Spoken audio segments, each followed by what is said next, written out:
Boh tak miloval svet, že dal svojho jednorodeného syna, aby nezahynul nik, kto v neho verí, ale aby mal večný život.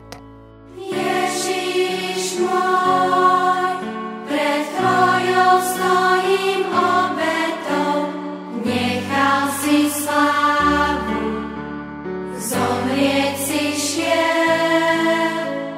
Mnohokrát ja žasnem, ako máš harák, a stojím tu dnes ešte raz.